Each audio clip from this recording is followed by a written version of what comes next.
ఓం శ్రీ సాయిరాం.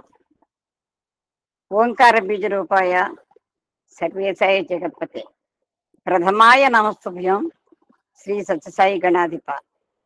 మాతృదేవో భవ, పితృదేవో భవ, ఆచార్య దేవో భవ, సర్వదేవత అతీత స్వరూప భగవాన్ శ్రీ సత్యసాయి బాబా వారి దివ్యశ్రీ చరణాలకు శతకోటి ప్రణామములు సమర్పించుకుంటూ, అలాగే అహం సత్యబోధక అనే వేదిక మీద అహం సత్యబోధక స్వామి సందేశాలను ఇచ్చినటువంటి అహం సత్యబోధక సంకలన గ్రంథమైనటువంటి పార్ట్ 2లో మరొక్కసారి ఈ వేదిక మీద అనుగ్రహం కలిగించిన స్వామికి అవకాశం కల్పించినటువంటి ఆత్మీయ సోదరులు శ్రీ మల్లె లక్ష్మీనారాయణ గారికి, వారి సతీమణి శ్రీమతి వరలక్ష్మి గారికి హృదయపూర్వక కృతజ్ఞత అభివందనములు తెలియచేసుకుంటూ, అలాగే ఈ వేదిక మీద ఎంతో మంది పెద్దలు, పూజ్యులు, పండితులు, నా తోటి వారు అందరికీ కూడా వారిలో ఉన్న జ్ఞానశక్తికి హృదయపూర్వక నమస్కారములు, ప్రేమపూర్వక సాయిరాం తెలియజేసుకుంటూ, ఓం శ్రీ సాయిరాం. ఒకసారి ఈరోజు గ్రంథ పఠంలోకి వెళ్లే ముందు నిన్న మన నిర్మల చాలా చక్కగా ఎన్నో విషయాలను తెలియజేసింది. అది ఒక్కసారి కొన్ని విషయాలు పునశ్చరణ చేసుకుని తర్వాత అంశంలోకి వెళదాం కంటిన్యూషన్ కోసం. స్వామి 23/11/1994 సంవత్సరంలో వారి జన్మదిన సందేశంలో 10వ చాప్టర్లో నేను తను తెలియజేసిన అంశాలు ఏమిటంటే, స్వామి బోధనలు ఒకరైనా ఆచరణలో పెట్టాలని, స్వామి యొక్క అస్త్రం శక్తివంతమైన అస్త్రం ప్రేమ అని, మన భారతదేశమే భారతము అని, అలాగే భారతీయ సంస్కృతిని, భారతీయ ఉన్నతిని, భారతీయ సౌశీల్యాన్ని అంతటినీ కూడా స్వామి తెలియజేస్తూ, ఈ భారతంలో అమెరికా గురించి, రష్యా గురించి స్వామి ప్రస్తావిస్తూ, ఈ భారతదేశంలో మనకి భారతీయ సంస్కృతిలో ఇక్కడ స్వామి ధర్మరాజుని, అర్జునుడిని, పాండవులలో భీముణ్ణి ఉదాహరణ తెలియజేస్తూ, ధర్మరాజుకి మరి శక్తి బలం ఉన్న అర్జునుడు, బుద్ధి బలం ఉన్న భీముడు కూడా శరణాగతి తత్వాన్ని ఏ విధంగా ఉన్నారో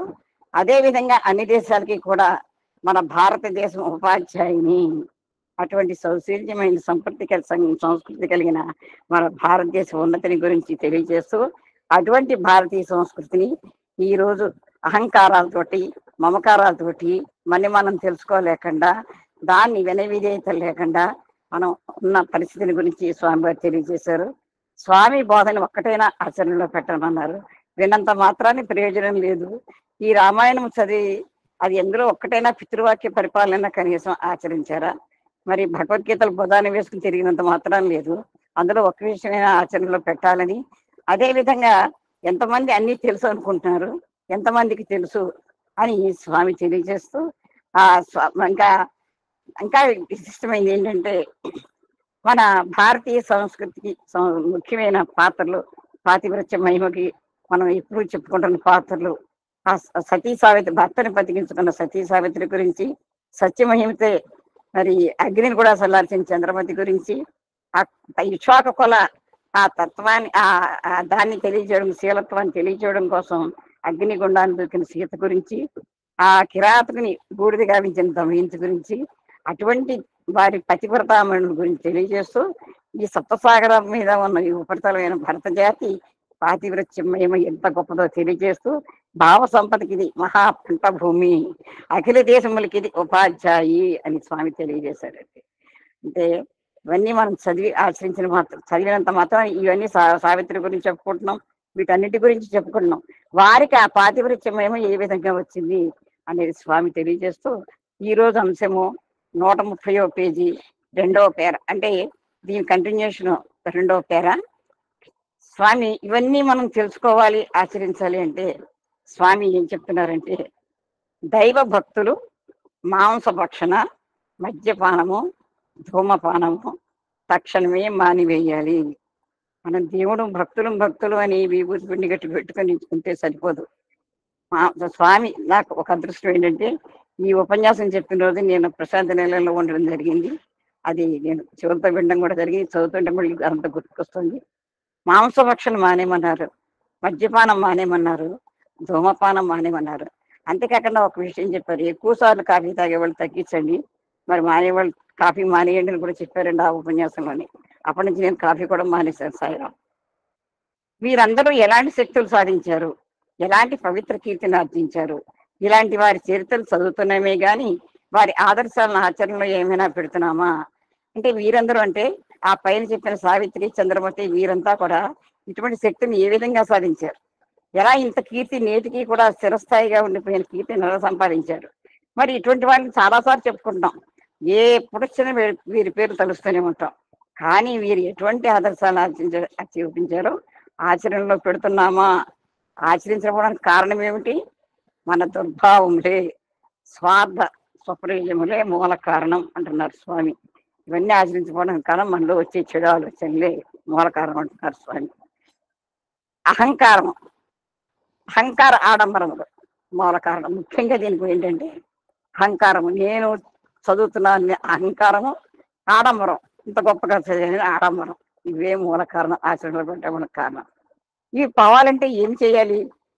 ఈ గుణములన్నీ కూడా ఆహార విహారములతో ఏర్పడుతున్నాయి. మనకి ఈ గుణాలన్నీ కూడా ఏ విధంగా వస్తున్నాయంటే మనం తీసుకునే ఆహారం వల్ల, మనం ప్రవర్తించే తీరు వల్ల వస్తున్నాయని స్వామి చెప్తున్నారు. కనుక ఈనాడు ఎవరైనా సరే భగవద్భక్తులుగా ఉండేవారు, భగవద్భక్తులు అని విశ్వసించేవారు మాంసభక్షణం వదలాలి. నేను భగవంతుని భక్తుడిని, నేను ఇన్ని పూజలు చేశాను అన్ని పూజలు చేశాను, నేను ఇన్ని పారాయణ చేశాను అన్ని పారాయణ చేశాను అనుకునే భక్తుడిని అని అనుకునేవారంతా కూడా ముందుగా ఇక్కడ ఎక్కువ స్వామి ఈ అంశం అంతా కూడా మాంసభక్షణం మీదే పెట్టారండి, మద్యపానం మీదే పెట్టారు. నాన్ వెజ్ తీసుకోవడం మనకి ఎందుకంటే పశు మాంసము పశుగుణములనే పెంపొందిస్తుంది. మరి హిందీలో చెప్తారు, చేసే అన్ ఐసే మన్, ఎటువంటి ఆహారమో అటువంటి మనసు. అంటే స్వామి దీనికి మళ్ళీ చెప్తున్నారు, ఎలాంటి తిండో అలాంటి త్రేపు, ఎటువంటి తిండో అటువంటి త్రేపు. స్వామి కొటేషన్ చాలా చక్కగా చెప్తాడు. ఎటువంటి తిండో అటువంటి త్రేపు, ఎటువంటి త్రేపో అటువంటి రక్తం, ఎటువంటి రక్తమో అటువంటి ఆలోచన. అంటే మనం తీసుకునే ఆహారాన్ని బట్టే మన ఆలోచనలో కూడా ఉంటాయి.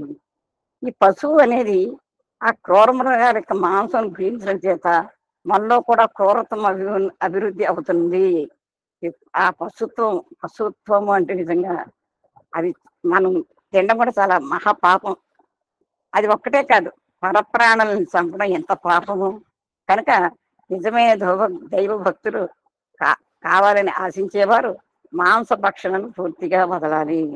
నిజంగానండి, ఆ మేకని అలా కోస్తుంటే అసలు మరి ఎందుకు భగవంతుడు సృష్టిలో ఆ బలి అనేది, ఆ జంతువుల్ని కోయడం అనేది పెట్టాడు, భగవంతుడే పెట్టాడు. కానీ అది వాటిని కోస్తుంటే ఆ ప్రాణం ఎంత గిలగిలా కొట్టుకుంటుంది. మళ్ళీ చనిపోయిన వాటిని తినరే, బతుకున్న వాటిని చంపి తింటారు. అది ఎంత అసలు మనసు అనేది ఉంటుందా అనిపిస్తుంది. కానీ అదేమి ఆలోచించకుండా మాంసం తెచ్చుకుని తింటున్నారు.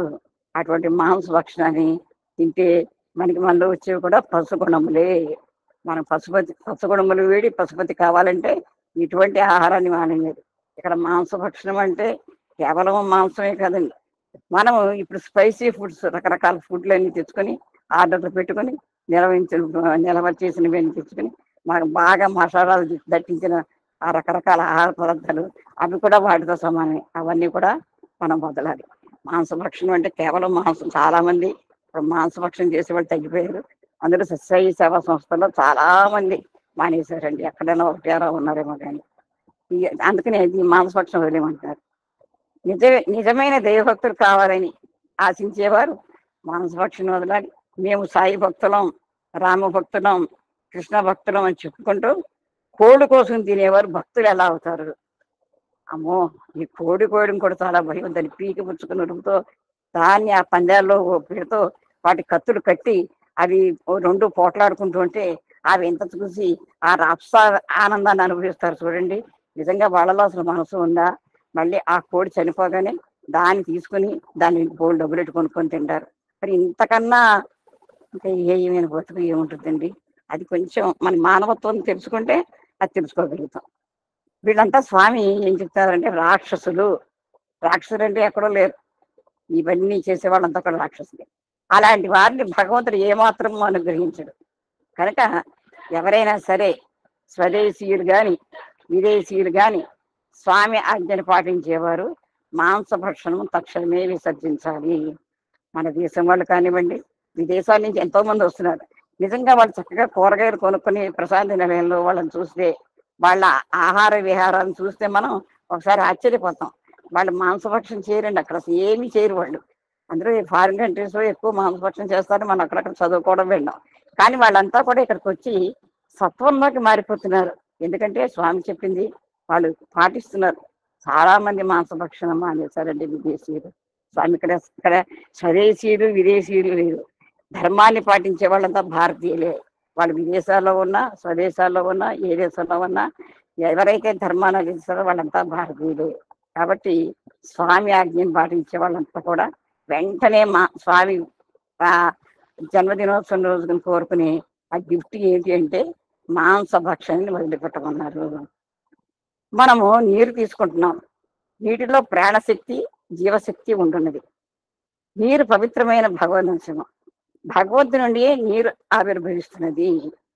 శంకరుని జటాజూటంలో ఆ గంగను బంధించడము, దాని నుంచి రావడము, లేకపోతే ఆ జటాజూటంలో కనుక శంకరుడు బంధించబోయినట్టయితే అంతా జలమైనవి. అలాంటి నీటిని వదిలి, నీరు నిజంగా మనకి ప్రాణశక్తి ఇస్తుంది. మన శరీరంలో కూడా 80% నీరు ఉంటుంది. నోరు పొడారిపోతుంది. మనకి ఈ నీరు కనుక తగ్గితే శరీరంలో ఈ ప్రాణశక్తి తగ్గిపోయి ఈ డీహైడ్రేషన్ అని, సెలైన్లని, హాస్పిటల్కి వెళ్ళాలని ఇలాంటి ప్రాణశక్తి తగ్గిపోతుంది. అటువంటి ప్రాణశక్తిని నుంచే నీరుని, ఈ జీవశక్తి నుంచే నీరుని వదిలిపెట్టి స్వామి అంటున్నారు బాటిల్ తీసుకోవడం తప్పు. బాటిల్ అంటే మందు బాటిల్, మద్యం బాటిల్ అనమాట. మంచినీరు బాటిల్ తీసుకోవాలి కానీ మద్యం బాటిల్ తీసుకోకూడదు. మద్యపానం మహాప్రమాదకరమైంది. తనను తాను మరిపిస్తుంది, గౌరవాన్ని తీసివేస్తుంది, మానవత్వాన్ని దూరం చేస్తుంది, దివ్యత్వాన్ని మరిపిస్తుంది. తాగినవాడు తానేమి చేస్తున్నాడో ఏమి చూస్తున్నాడో తనకే తెలియదు. అని ఊగుతూ ఉంటారు. స్వామి ఊగి కూడా చూపించారు. అంటే ఈ మద్యం నిజంగా చాలా ప్రమాదకరమైనది. కానీ దీనికి ఎక్కడ అడ్డు అదుపు లేదు. దీనికి గవర్నమెంట్ కూడా ఎటువంటి అడ్డు వేయదు. ఎందుకంటే నేను అనుకోవడం ఎక్కువ శాతం మరి ఆదాయం వచ్చేది దీని మీదేనేమో. మరి మర్చిపోతాడు అసలు తాగిన వాడు ఏ విధంగా ఉంటాడు, శరీరం మీద బట్ట ఉందో కూడా లేదు. ఆ తాగిన వాడు ఎంత పెద్ద హోదాలో ఉన్నా కూడా ఆ గౌరవాన్ని కూడా ఉండదు, ఇంకా గౌరవం కూడా ఉండదు. అసలు మానవత్వం అనేదే ఉండదు, అసలు వాళ్ళు దూరం చేసేస్తుంది. అసలు ఇదే లేనప్పుడు ఇంకా దివ్యత్వాన్ని మరిపిస్తుంది. కాబట్టి అటువంటి మద్యపానాన్ని అసలు తాగిన వాడు ఏం మాట్లాడుతున్నాడో, ఏం పేలుతున్నాడో, ఏం చూస్తున్నాడో, ఆ ఊగిపోతూ ఆ కళ్ళు అటు తిప్పుతూ మనం చాలా మందిని చూస్తూ ఉంటాం. చాలా భయంకరంగా ఉంటారు. అటువంటి వాళ్ళని చూస్తే ఎంతో అవమానం అనిపిస్తుంది. మనం భారతదేశంలో అటువంటి వాళ్ళని చూస్తే మనకి స్వామికి అంత బాధపడ్డారండి, ఎంతో అవమానంగా ఉంటుంది. ఎందుకంటే వాళ్ళు మానవ జన్మ ఎత్తారు, మనం అందరం మానవులమే కదా. ఒక మానవుడి విధంగా ప్రవర్తిస్తే మనకి ఎంతో అవమానం కలుగుతుంది, నవ్వు కూడా వస్తుంది. వీరు మానవుడు ఈ విధంగా ప్రవర్తిస్తున్నాడే అని బాధ కూడా అనిపిస్తుంది. ఈ మద్యపానము వలన అనేక కుటుంబములు నాశనం అయిపోతున్నాయి. కొందరు తాము సంపాదించిన ధనమంతా మద్యపానములకు వినియోగిస్తూ కట్టుకున్న భార్యలు, కన్న బిడ్డలను ఏమాత్రం సాకటం లేదు. సంపాదించినంతా తగలబెట్టేస్తున్నారు. ఇంట్లో పిల్లలు ఏమైపోయినా, భార్య ఏమైపోయినా తాను సుఖం తాను చూసుకుని ఆ కాసేపు ఆనందం కోసం డబ్బంతా తగలబెట్టేసి ఎన్నో కుటుంబాలు వీధిని పడిపోయినవి మనం చాలా మంది మనం చూస్తున్నాం. ఎంతో బిడ్డలు అయిపోయారు. స్వామి అందుకే అటువంటి దీనదినోత్తరణ పత్ని కట్టించాల్సి వచ్చింది. తల్లిదండ్రులను భార్య బిడ్డలను పోషించలేని వాడు ఇంట ఉండి ఏమి ప్రయోజనము, అంటే ఇంట్లో ఉన్నా కూడా వ్యర్థం అనమాట. ఇంకా అసలు బరువు, అతనికి కూడా భోజనం భార్య తీసుకొచ్చి పెట్టాలి కష్టపడి అని ఈ స్వామి చెప్తూ ఈ దురవస్థకు మూల కారణం మద్యపానమే. అంతేకాదు కొంతమంది మద్యపానంతో పాటు సిగరెట్లను కూడా తీసుకుంటారు. ఈ సిగరెట్ల మూలంగా ఆస్మా, ఇస్నోఫిలియా, గుండె జబ్బు మొన్నగను ఏర్పడుతున్నాయి. సిగరెట్లను కాల్చి కన్న బిడ్డను ముద్దు పెట్టుకుంటే వాడికి కూడా క్యాన్సర్ వస్తుంది. ఈ ధూమపానం వల్ల కలిగే అపాయములకు ప్రత్యక్ష ప్రమాణం కూడా నిరూపించవచ్చు. అది ఏమిటంటే ధూమపానం చేసినప్పుడు ఒక బట్ట తీసుకొని దాని మీద పోదండి, ఆ తెల్లని బట్టపై ఎర్రని మచ్చబడుతుంది. ఒక బట్ట మీద ఈ మద్యపానం గురించి స్వామి ఇంత వివరంగా చెప్పుకొచ్చారంటే నిజంగా ఆ మద్యపానంతో పాటు సిగరెట్ ఇంకా సిగరెట్ తాగేవాడు చెప్పక్కర్లేదండి. ఇంకా ఆత్మాలు, ఇస్నోఫీలియాలు, రకరకాల వ్యాధులు వచ్చేస్తాయి. ఆ సిగరెట్ కాల్చేవాడు కంటే సిగరెట్ కాల్చేవాడు చుట్టూ ఉన్నవాళ్ళు ఇంకా ప్రమాదానికి గురైపోతారు. సిగరెట్ కాల్చేవాడు వాడు పొగ బయటకు వదులుతాడు. లోపలికి మింగితే తెలుస్తుంది దాని ప్రభావం. బయటకు వదిలేస్తాడు. ఆ చుట్టుపక్కల ఎవరైతే ఉన్నారో వాళ్ళందరికీ కూడా ఎఫెక్ట్ కలుగుతుంది కాబట్టి ఈ ధూమపానం అనేది చాలా ప్రమాదమైనది. అంటే ఒక బట్ట మీద దాన్ని ఊరితే ఎర్రగా అయిపోద్ది. మరి అటువంటి బట్ట ఎర్రగా అయిపోయినప్పుడు మన లోపల లంగ్స్ ఏమైపోతాయి, మన ఊపిరితిత్తులు చెడిపోతాయి అని ఒక ఇంకిత జ్ఞానం కనుక కలిగి ఉంటే ఆ మద్యపానం మానేయది అని స్వామి చెప్తూ, ఇది ఆరోగ్యాన్ని పూర్తిగా నిర్మూలిస్తుంది, మన ప్రమాణాన్ని నశింపజేస్తుంది. కనుక నిజమైన దైవభక్తులు కాగోరు వారు మాంసభక్షణ, మద్యపానము, ధూమపానము ఈ మూడింటిని పూర్తిగా మానివేయాలి.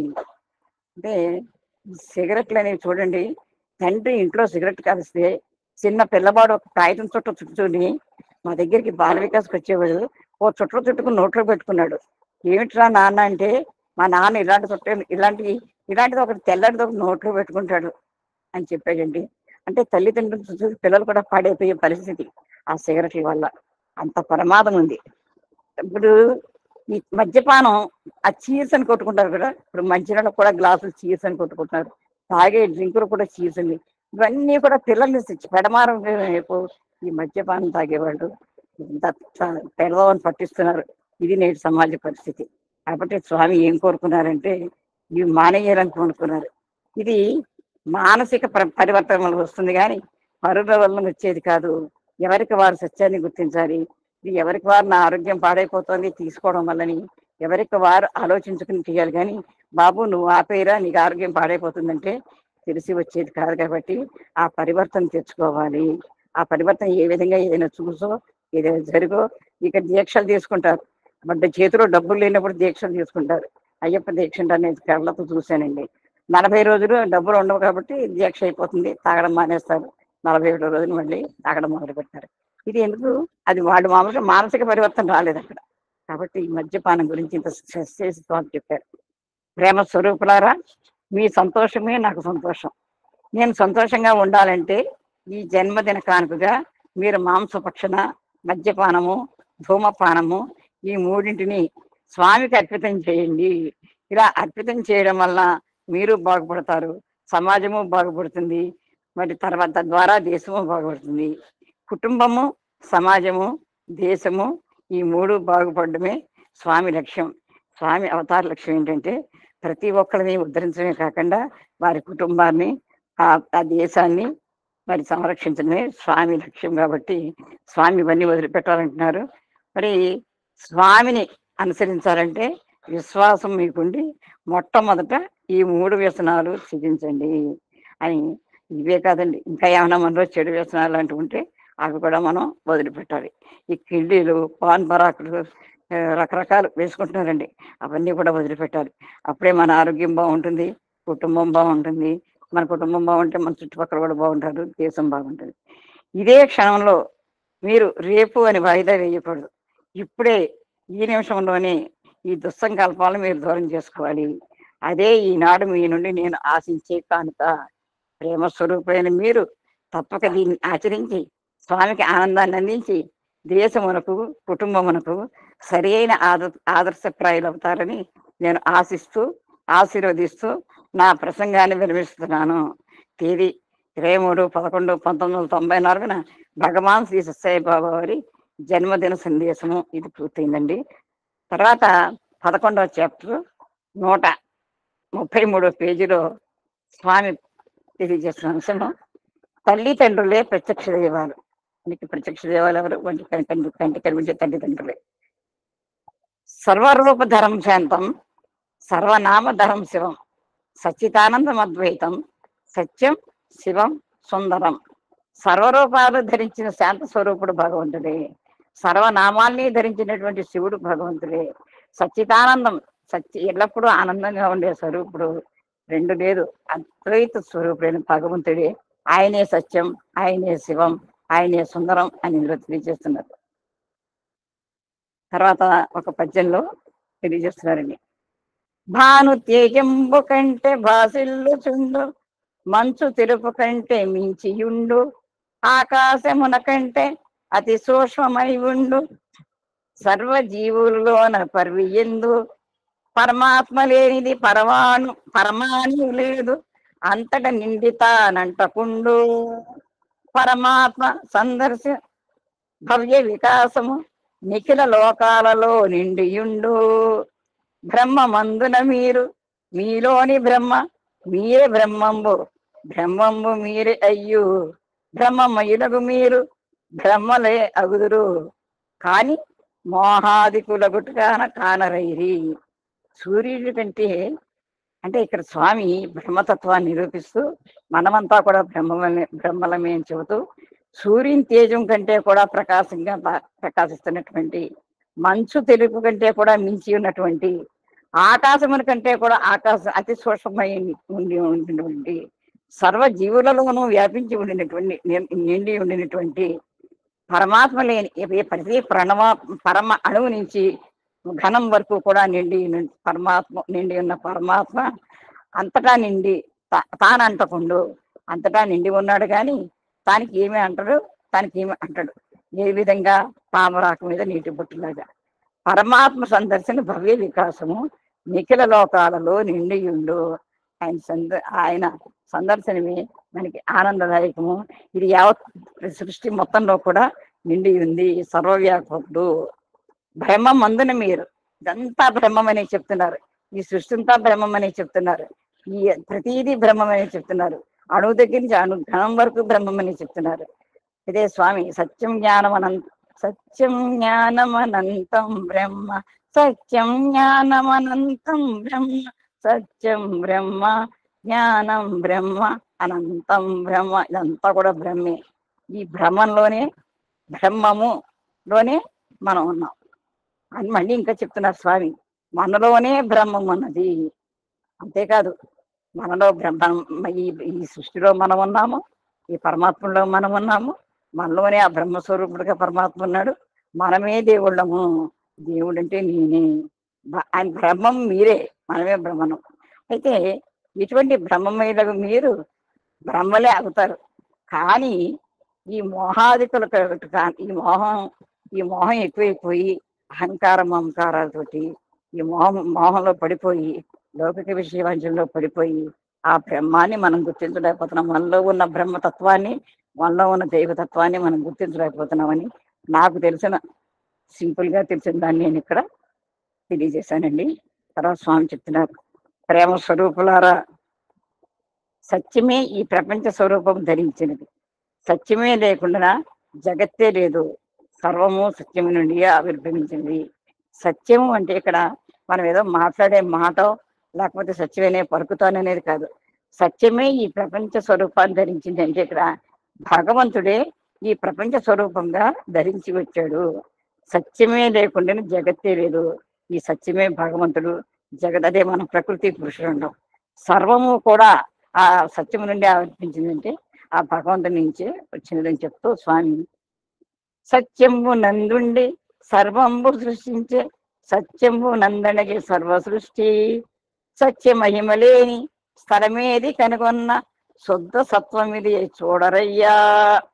సత్యం నందుండే ఆ పరమాత్ముడు దాని నుంచే సర్వాన్ని సృష్టించాడు, అందులోనే మళ్ళీ లయం చేస్తున్నాడు. అటువంటి భగవతత్వం లేని స్థలం ఎక్కడైనా ఉందా? ఇదే శుద్ధ సత్వము చూడరయ్యా. శుద్ధ సత్వం అంటే ఇదే శాశ్వతమైనది, నిత్యమైనది, త్రిగుణాతీతమైనది శుద్ధ సత్వం ఇదే అని ఆ సత్యం గురించి స్వామి ఇందులో తెలియజేస్తున్నారు. సిరి సంపదలు భోగభాగ్యంలో కూడా సత్యం నుండియే ఆవిర్భవించినది. వేదోపనిషత్ వాంగ్మయం అంతా సత్యము నుండియే ఆవిర్భవించింది. సత్యము వీడి భగవంతుడు వీడి సత్యము ఉండజాలవు, సత్యమే భగవంతుడు అని చెప్పారు స్వామి. ఈ సిరి సంపద కానీ భోగభాగ్యాలు కానీ ప్రతిదీ కూడా ఆ భగవంతుడి నుంచి వచ్చాయని, ఈ వేదాలు కానీ ఉపనిషత్తులు వాంగ్మయం అంతా కూడా ఆ భగవంతుడు ద్వారానే వచ్చాయి, ఆ భగవంతుడి నుంచి ఆవిర్భవించాయి. ఆ సత్యమే భగవంతుడు. అటువంటి భగవంతుడిని వీడి భగవతత్వం ఉండదు, భగవంతుడు భగవతత్వము. కాబట్టి సత్యమే భగవంతుడు. ఇవన్నీ కూడా సత్య స్వరూపమే. అంటే ఆది అంతము లేనిది, త్రికాల బాధ్యమైనది అని ఇక్కడ సత్యం గురించి తెలియజేశారు. భగవంతుడు రసస్వరూపుడు. రసోవై రసోవై సహా అన్న ఉపనిషత్తులు. అంటే ఇక్కడ భగవంతుడు రసస్వరూపుడు అంటే రసస్వరూపుడికి మనం చాలా అర్థాలు చెప్పుకోవచ్చు.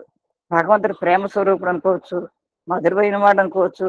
కృష్ణుడి లీల నిన్ను చదువుతుంటే నాకు కృష్ణుడు రసస్వరూపుడుగా అంటే ఆనందమయం కలిగించేవాడు అనుకోవచ్చు. అంటే ఇక్కడ రసోవై సహా ఉపనిషత్తులు చెప్తున్నాయంటే రహస్యముగా ఏమిటి ఆ భగవంతునిలో గుప్తముగా ఉన్నది ఉనికి, అదే రసోవై సహా అని ఉపనిషత్తులు చెప్తున్నాయండి. అంటే దీనికి స్వామి ఏం ఉదాహరణ చెప్తున్నారంటే మనం రహస్యంగా దాగి ఉన్నది రసోవై సహా అని నేను అనుకుంటున్నాను. అదేవిధంగా భగవంతుడు రసస్వరూపుడు రకరకాలుగా మనం దాన్ని అన్వయం చేసుకోవచ్చు. దానికి స్వామి ఏం చెప్తున్నారంటే పాయసంలో పంచదారను పాయసంలో పంచదార వలె పాలలోని వెన్న వలె భగవంతుడు అనుస్వరూపుడై సర్వత్రా సంచరిస్తున్నాడు. ఏ విధంగా ఉన్నాడు?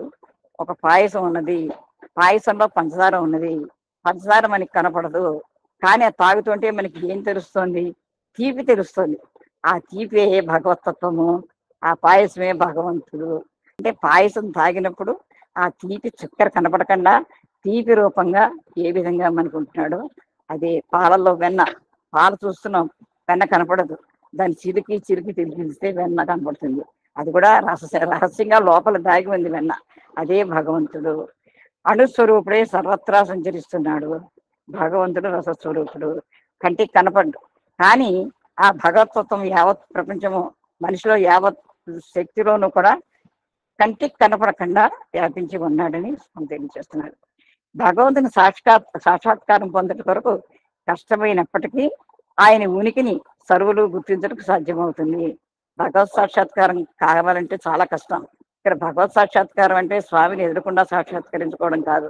మన హృదయంలో భగవంతుడు ఉన్నాడు, ఒక మనకి ఇష్టమైన దైవాన్ని మనలోనే ఉన్నాడు అని ఆ దైవతత్వాన్ని సాక్షాత్కరించుకోగలగడమే, మనలో ఉన్న ఆత్మతత్వాన్ని మనం దర్శించుకోగలడమే. అది చాలా కష్టం అది రావాలంటే.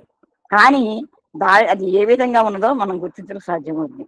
స్వామి ఏం చెప్తున్నారంటే చెరుకులోని తీపి, మిరపలోని కారం, నిమ్మలోని పులుపు, వేపకాయలోని చేదు ఇవన్నీ భగవంతుని ఉనికిని ప్రకటించుకున్నవే. పర్వతంను చూస్తే ఆనందం కలుగుతుంది, ప్రవాహమును చూస్తే ఆనందం పొంగిపోతుంది. ఇవన్నీ భగవంతుని ఉనికికి నిదర్శనమే. భగవంతుడు ఉన్నాడు అంటే ఉన్నాడు. ఏ విధంగా ఉన్నాడు? ఆయన ఉనికి ద్వారా తెలియజేస్తున్నాడు. చెరుకు కర్రగా చూస్తే మనకి ఇవి తెలియదు, అది తింటే దానిలో తీపి రూపంగా ఉన్నాడు. అదే విధంగా ఎక్కడ కొరికినా తీపే వస్తుంది చెరుకులో.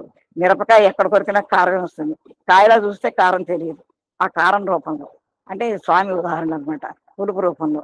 వేప గింజను చూడగానే అది ఎలా ఉంటుందో టేస్ట్ మనకి తెలియదు, దాని లోపల చేదు తిన్న తర్వాత తెలుస్తుంది.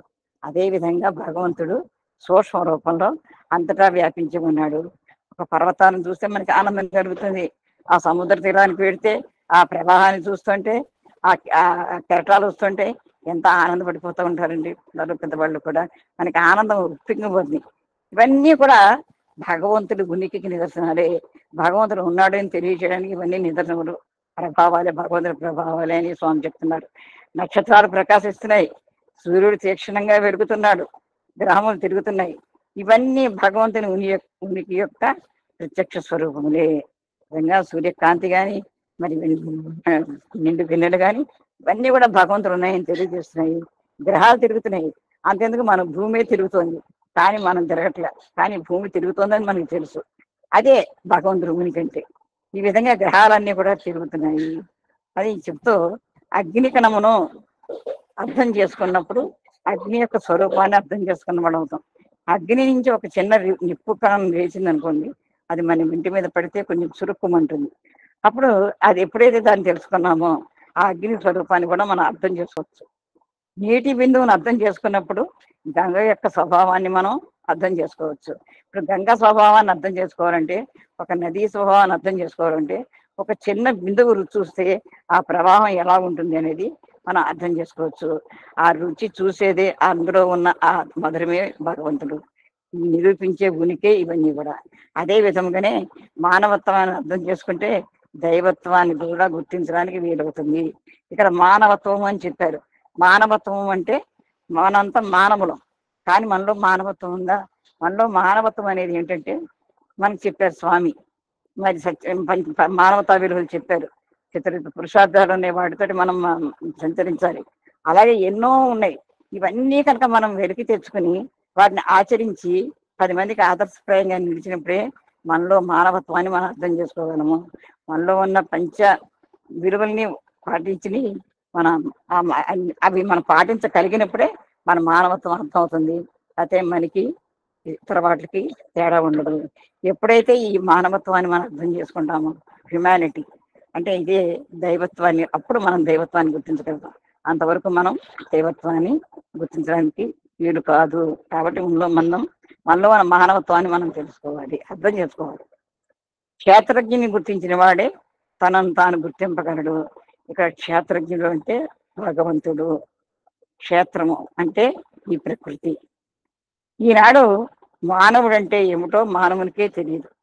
శరీర మనో ఇంద్రియముల యొక్క స్వరూపమే మానవుడని భావిస్తున్నారు. మానవుడు అంటే మనకే తెలియట్లేదు. ఈ శరీరమే, ఈ మనస్సే, ఈ ఇంద్రియులకు ఈ 5 అడుగుల 6 అడుగుల దేహమే ఈ స్వరూపమే మనం మానవుడు అనుకుంటాం. కానీ వీటికి అతీతమైన వాడే మానవుడు. అంటే ఇంద్రియాలకు అతీతమైన వాడు, లోపల దాగి ఉన్న మానవత్వంతో కూడి ఉన్నవాడు మాత్రమే మానవుడు. కానీ ఈ బయట కనిపించేవాడు మానవుడు కాదు.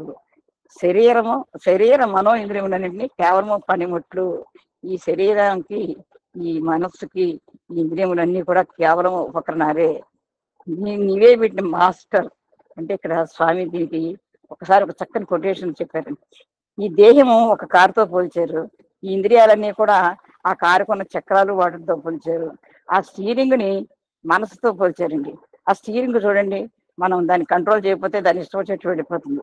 అయితే దీనికి ఆ క్లచ్ ఉంటుంది, ఆ క్లచ్ని బుద్ధితో పోల్చారు. గేర్ ఉంటుంది కదా, గేర్ వేస్తూ ఉంటారు, ఆ గేర్ని చిత్తంతో పోల్చారు. ఎంత అద్భుతంగా చెప్తారోనండి స్వామి. కొటేషన్ నాకు గుర్తుకొచ్చింది. ఆ మాస్టర్ ఎవరు? డ్రైవర్. అదే మాస్టర్ మనలోనే ఉన్నాడు. ఆ పరబ్రహ్మ స్వరూపమైన ఆత్మతత్వం రూపంగా ఆ మాస్టర్ మనలోనే ఉన్నాడు. కనుకనే మొట్టమొదటి తను తాను గుర్తించాలని బోధిస్తుంది వేదాంతం. వేదమంతా కూడా ముందు నువ్వేమిటో నువ్వు తెలుసుకో, నేను నేను నేను అనేది నువ్వు కాదు, నువ్వేమిటో నువ్వు తెలుసుకోమని వేదాంతం చెప్తోంది. తన పేరును గాని, వృత్తిని గాని, దేశమును గాని పురస్కరించుకొని తనను తాను పరిచయం గావించుకునేవాడు నిజంగా తనను తాను గుర్తించిన వాడు అవుతాడా? నా పేరు ఇది, నేను వృత్తి చేస్తున్నాను అని చెప్పుకునేవాడు నిజంగా గుర్తించిన వాడైతే ఇవేం చెప్పుకోరండి. నా పేరు ఇదని, నేను ఈ వృత్తి చేస్తున్నానని, నేను ఈ దేశానికి సంబంధించిన వాడిని, ఈ జాతికి సంబంధించిన వాడిని, ఇట్లాంటివి ఏం చెప్పరు. నిజంగా తన్ని గుర్తించిన వాడు ఏమీ చెప్పడు. ఇవేమి గుర్తించిన వాడే ఇవన్నీ చెప్పుకుంటూ ఉంటాడు. ఇవన్నీ నిత్య జీవితంలో ఉపయోగించే డైలాగులు మాత్రం చెప్తున్నారు. తనను తాను గుర్తించడం అంటే ఏమిటి? దేహము క్షేత్రము, దేహి క్షేత్రజ్ఞుడు. దేహమే ఈ క్షేత్రం అని చెప్తున్నారు. దీంట్లో ఉన్న క్షేత్రజ్ఞుడే దేహి, ఆత్మ అని చెప్తున్నారు. ఆత్మతత్వాన్ని తెలియజేస్తున్నారు. ఈ క్షేత్రజ్ఞుని గుర్తించిన వాడే తనను తాను గుర్తించిన వాడవుతాడు. ఈ నేను అనే లోపల ఏ విధమైన ఆనంద ప్రజ్ఞానం ఉన్నదో దాన్ని ఎవరైతే గుర్తిస్తారో వారే నిజంగా మానవుడు అని చెప్తున్నారు స్వామి. పాంచభౌతికమైన ఈ దేహమును భగవంతుడు గుణస్వరూపుడే ఉన్నాడు. మనందరికీ తెలుసు, ఈ పాంచభౌతికం అంటే అందరికీ తెలుసు. పంచభూతాలతో కూడిన ఈ దేహానికి గుణస్వరూపుడుగా ఉన్నాడు. ఇక్కడ గుణస్వరూపుడుగా అంటే త్రిగుణాల రూపంలో ఉన్నాడు భగవంతుడు, ఉంటున్నాడు అని చెప్తున్నారు. మన గుణములే దైవ స్వరూపాలు. అంటే మనకి 3 గుణాలు, సత్వగుణము, రజోగుణము, తమో గుణం అని చెప్తాము. ఇవే దైవ స్వరూపాలు అని చెప్తున్నారు. భగవంతుడు అనగా బ్రహ్మ, విష్ణు, మహేశ్వరులను భావిస్తూ ఉంటారు. మనం అస్తమని చెప్పుకుంటాం, బ్రహ్మ సృష్టి చేస్తాడు, విష్ణువు పోషిస్తాడు, మహేశ్వరుడు ఏం చేస్తాడని భావిస్తాం. కానీ భారతీయులు అయితే బ్రహ్మ, విష్ణు, మహేశ్వరుడు శరీరధారులు కాదు. భారతీయులు ఇలా భావిస్తూ ఉంటారు. అయితే ఈ బ్రహ్మ, విష్ణు, మహేశ్వరుడికి ఒక శరీరం అనేది లేదు. వీరిని ఎవరు చూడలేదు. ఈ బ్రహ్మ, విష్ణు, మహేశ్వరులే సత్వ రజస్తమో గుణాలుగా దేహములో సంచరిస్తూ ఉంటారు.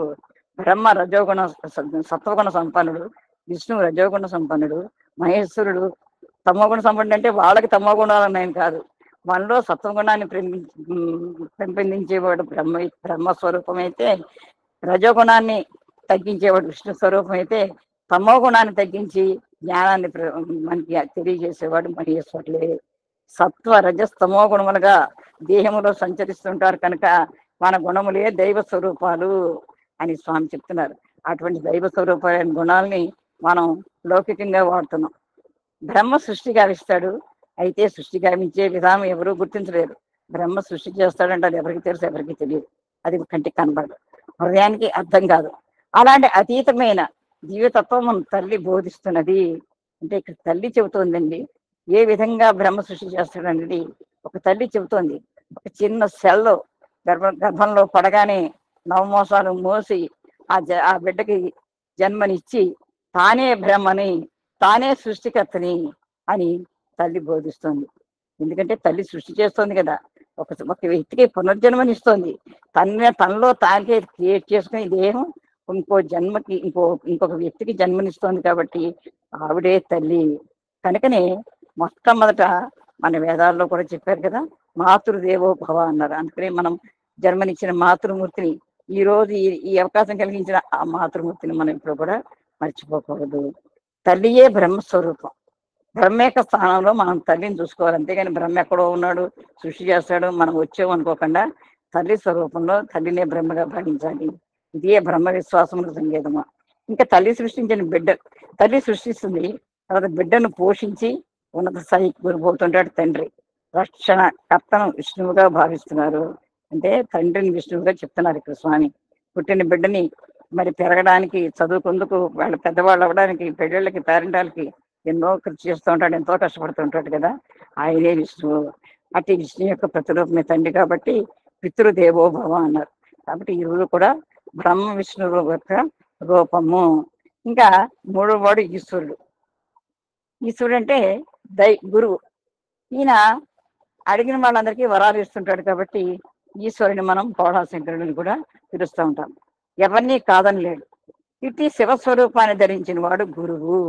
అంటే గురువు అంటే ఇక్కడ మన్ని ఈ మన్ని సృష్టించిన తల్లి తండ్రిని చూపిస్తే, తండ్రి మనకి జ్ఞానాన్ని బోధించే గురువుని చూపిస్తాడు.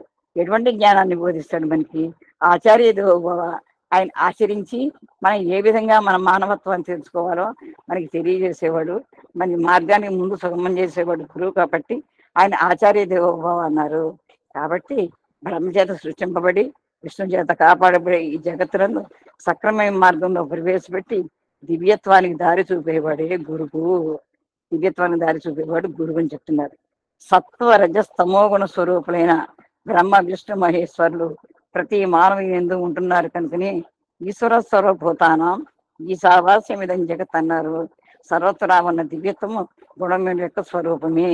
కాబట్టి ఈ మూడు గుణాలు కూడా మనం సక్రమంగా వినియోగించుకోవాలి. ఈ గుణ స్వరూపాలే భగవంతుడిగా మనలో ఉన్నాయి. తల్లి, తండ్రి, గురువు, దైవం ఎప్పుడు మర్చిపోకూడదు. ఇంకా ఇంకొకటి చెప్పి ముగించేస్తానండి, టైం అయిపోయింది. త్రిదళం త్రిగుణాకారం త్రినేత్రం త్రిజన్మ పాప సంహారం ఏకబిల్వం శివార్పణం. బాగుందండి.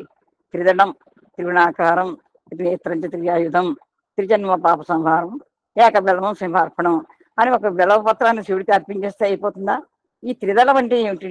ఈ నాకు తెలిసినది ఒక చిన్న విశ్లేషణ, చిన్నది నాకు తెలిసింది, తప్ప రేటు నాకు తెలియదు, నేను ఊహించుకున్నది. త్రిదళం అంటే ఈ దేహం పత్రం అయితే దీంట్లో ఈ పైకి కనిపించే దేహము, సూక్ష్మదేహము, కారణదేహము, ఈ మూడే త్రిదళాలు. త్రిగుణాకారం అంటే సత్వ రజస్తమో గుణాలు స్వామి చెప్పింది. త్రినేత్రంచ త్రియా. ఈ మూడు ఆయుధాలు ఏమిటంటే సూర్యుడు, చంద్రుడు. కంటికి సూర్యుడు, మనసుకు చంద్రుడు, శరీరంలో అగ్నితత్వం. ఈ మూడు ఆయుధాలు. ఈ మూడు ఆయుధాలతోటి త్రిజన్మ పాప సంహారం ఏకబిల్వం శివార్పణ స్వామికి సమర్పించినప్పుడు ఈ మూడు గుణాలతోటి సాదా మార్గమే ప్రయాణం చేస్తూ, స్వామి నేను 3 జన్మల్లో చేసిన పాపాలన్నీ కూడా నాకు ప్రక్షాళన చేసి నన్ను నీలో కలుపుకో, అటువంటి పవిత్రమైన ఈ త్రిదళాన్ని నీకు అర్పిస్తున్నాను అనే భావంతో మనం ఆ బిల్వ పత్రాన్ని మనం శివుడికి అర్పించాలని నాకు అర్థమైందండి. ఒకసారి చదివితే ఈ 3 గుణములు తత్వాన్ని ముచ్చటగా కలిసినప్పుడే త్రిమూర్తి యొక్క తత్వమును మనం అనుభవించగలము. కాబట్టి నేను చెప్పింది సార్. సాయిరాం. ఇంకో 5 minutes చెప్పండి. 5 minutes. Okay sir. Okay. Sairam. స్వామి భగవంతుడు ఎక్కడ ఉన్నాడో చెప్తున్నారండి స్వామి. భగవంతుడు మీ ఎందేమో ఉన్నాడు. చాలా సార్లు చెప్పారండి స్వామి. నువ్వే భగవంతుడు అంటున్నారు, నీలోనే ఉన్నాడు అంటారు. ఏ విధంగా ఉన్నాడు భగవంతుడు? దేవుడనగ వేరు దేశమందున లేడు, దేవుడనగ తను దేహమందే, పాపమనగ వేరు పరదేశమున లేదు, తాను చేయు పనులు తగిలియుండు. బాల వికాసులో మొట్టమొదటిగా మనం పిల్లలకి నేర్పేది ఇదే పద్యం. బాబు, దేవుడు అనేవాడు ఎక్కడో ఏ దేశంలోనూ వెతికితే రాడు. అమెరికా వెళ్ళి వెతికినారు, దొరకడు. ఎక్కడున్నాడు దేవుడు? ఉన్న చోట మర్చిపోతున్నాం, ఎక్కడెక్కడో వెతుకుతున్నాం. పుట్టపర్తిలో ఉన్నాడు అనుకుంటాం, కాశీలో ఉన్నాడు అనుకుంటున్నాం. అక్కడ కాదు ఉన్నది, మన దేహంలోనే ఉన్నాడు దేవుడు. ఆత్మ రూపంలో, ప్రజ్ఞాన రూపంలో, ఆనంద రూపంలో మన దేహంలోనే ఉన్నాడు. పాపం అనేది ఎక్కడో లేదండి. ఎక్కడో పాపం అనేది ఎక్కడో మనకు లేదు. మనం ఏ పనులు అయితే చేస్తామో అవే మనలో మనకి వచ్చి రిఫ్లెక్షన్, రియాక్షన్, రీసౌండ్. ఎటువంటి పని చేస్తామో అటువంటిదే మనకు వస్తుంది. మంచి పనులు చేసామా అది మనకే తిరిగి వస్తుంది, చెడ్డ పనులు చేసామా మనకి అదే తగులుతుంది. ఆ పాప పుణ్యాలు అనేవి కూడా మనలోనే ఉన్నాయి. దేవుడు మనలోనే ఉన్నాడు. దైవత్వాన్ని గుర్తించాలి, పాపానికి దూరంగా ఉండాలి. ఆ పాపం చేయకుండా ఉంటే మనం పుణ్యం చేసినట్టే. పుణ్యం చేయక్కర్లా, పాపం చేయకుండా ఉంటే చాలు. కనుక దివ్యత్వము నిమిత్తమై అనేక ప్రాంతములు తిరిగి ఏదో గుర్తించామనుకోవడం పుట్టి భ్రమ. ఇటువంటి దివ్యత్వం కోసం రకరకాల ఇందాక చెప్పుకున్నట్టుగా ఎక్కడికో వెళ్ళి వెతుక్కోవడం కాదు. మరి అదంతా భ్రమ, మాయ. భగవంతుడు ఎక్కడ ఉన్నాడండి? పుట్టపర్తిలో ఉన్నాడా? ఇప్పుడు నేను పుట్టపర్తి వెళ్ళలేను అంటే స్వామి లేడా? ఉన్నాడు, దగ్గర ఇక్కడ ఉన్నాడు. కాబట్టి నన్ను ఈ రోజు చదవగలుగుతున్నాను నేను, స్వామి చదివిస్తున్నాడు అనే భావాన్ని మనం పెంపొందించుకోవాలి. అంతేగాని ఎక్కడో ఉన్నాడు భగవంతుడిని మనం వెతుక్కుంటూ వెళ్ళడం కాదు. మనం వెళ్ళాలి, తప్పదు. ఎందుకంటే ఆనందాన్ని పొందాలి. కానీ మనలో ఉన్న భగవంతుని మనం గుర్తించాలి.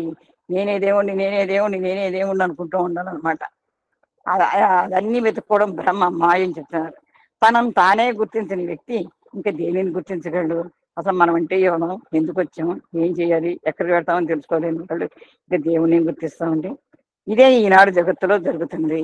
ప్రతి మానవుడు జగత్తునంతా గుర్తించడానికి ప్రయత్నిస్తున్నాడు. నిజం కదా? ఎక్కడికో వెళ్ళాలనుకుంటారు, అంతరిక్షానికి వెళ్ళాలనుకుంటున్నారు.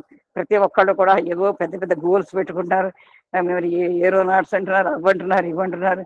ఈ జగత్తులో ఏమున్నాయో స్పేస్ అంటున్నారు, అన్నీ గుర్తించడానికి ప్రయత్నిస్తున్నాడు. కానీ చంద్రమండలానికి చేరుతున్నాడు. పంచభూతాలతో ఆడుకుంటున్నారు. నిజంగా పంచభూతాలతో అయితే చాలా ఆడుకుంటున్నారండి. అన్నీ తెలుసుకుంటున్నాడు కానీ తానెవరో తెలుసుకోవట్లేదు. పంచభూతాల ద్వారా రకరకాల రీసెర్చ్ చేసి వాళ్ళు వాడుకుంటున్నారు. కానీ అసలు ఆ పంచభూతాలు ఎక్కడి నుంచి వచ్చాయి, నేను ఎలా వచ్చాను అనేది మాత్రం తెలుసుకోవడం లేదు. అది తెలుసుకున్నప్పుడు సర్వమును గుర్తించిన వాడు అవుతాడు. అయితే దీన్ని ఏ విధంగా గుర్తించాలి? దీన్నే కాన్షియస్ అంటే మనలో ఉన్న అంతరాత్మ అన్నారు స్వామి. ఈ కాన్షియస్ సాక్షిగా తీసుకొని దీనిని అనుసరించడమే తగిన అన్వేషణ. అంటే మనకి కాన్షియస్ అనేది అంతర్వాణి ఒకటి ఉంటుంది. ఏదైనా ఒక పని చేసినప్పుడు నా కాన్షియస్ చెప్తోంది, నా ఆత్మ చెప్తోంది, నా లోపల నుంచి ఇది వస్తోంది, వద్దు అంటోంది. అప్పుడు వద్దు అన్నప్పుడు మనం మానేయాలి కదా. కానీ చెయ్యమన్నప్పుడు చెయ్యాలి. ఇదే అన్వేషణ. మన అంతరాత్మను అనుసరించడమే మనం చేసే రీసెర్చ్. కానీ ఈనాడు ప్రతి మానవుడు మనసునో లేక దేహమునో అనుసరిస్తున్నాడు. మనలో ఉన్న ఆ బుద్ధిని కానీ ఆ కాన్షియస్ కానీ మనం అనుసరించకుండా ఈ దేహం ఎడిపోతే, మనసు ఎడిపోతే అటు ఈ దేహం పోతుంది. అందువల్లనే అనేక కష్ట నష్టాలకు గురి అవుతున్నాడు.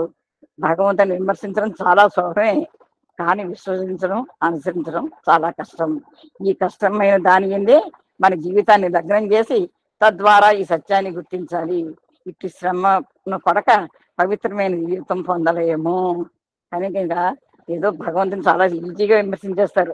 మనకి మంచి జరిగిందా భగవంతుడు గొప్పవాడు అంటాం, చెడ్డ జరిగిందా ఆయన విమర్శిస్తాం. కానీ ఆయన నమ్మడం చాలా చాలా కష్టం. ఎందుకంటే మనకి ఇవ్వకపోతే మరి నమ్మం కదా.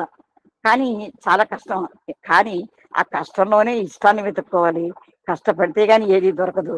మరి ఎలా దొరుకుతుందండి? కష్టపడితే కానీ ఏది దొరకదు. ఒక చదవాలన్నా కష్టపడాలి కదా. మరి అటువంటి భగవతత్వాన్ని తెలుసుకోవాలంటే సాధనా మార్గాల ద్వారా మనం కూడా కొంచెం కష్టమే. ఈ జ్ఞానం ఇవన్నీ తెలుసుకోవడం చాలా కష్టమే, కొంచెం హార్ట్గానే ఉంటాయి. కానీ స్వామి ఎందుకంత సందేశాన్ని ఇచ్చారు మనకి? మనం తెలుసుకోవాలని. ఇలాంటి శ్రమ పడకుండా పవిత్రమైన జీవిత్వాన్ని మనం పొందలేము. కాబట్టి పిలిచి అడుగు చెరుకు పెట్టున్నా బెల్లంబు పిప్పి కొట్టి రసం పీల్చుకున్నా. ఆ పిలిచి రానా తీసుకో, ఇందులో చక్కటి చెరుకు రసం ఉంది అంటే పెట్టదది. దాన్ని తీసుకురావాలి, పడతది, అలా ఆగాలి, దాని రసం తాగాలి. అప్పుడే మనకి దాంట్లో ఉన్న రసం తెలుస్తుంది. కాబట్టి మనము ఈ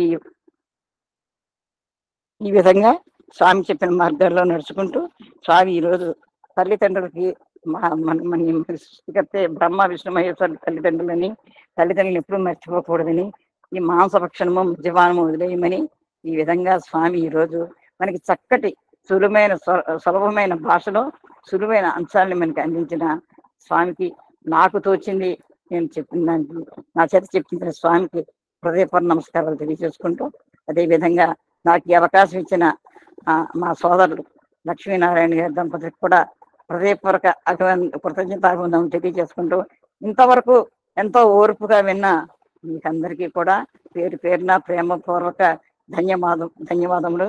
ఓం శ్రీ సాయిరాం. సమస్త లోకా సుఖినో భవంతు. ఓం శ్రీ సాయిరాం. సాయిరాం. సాయిరాం.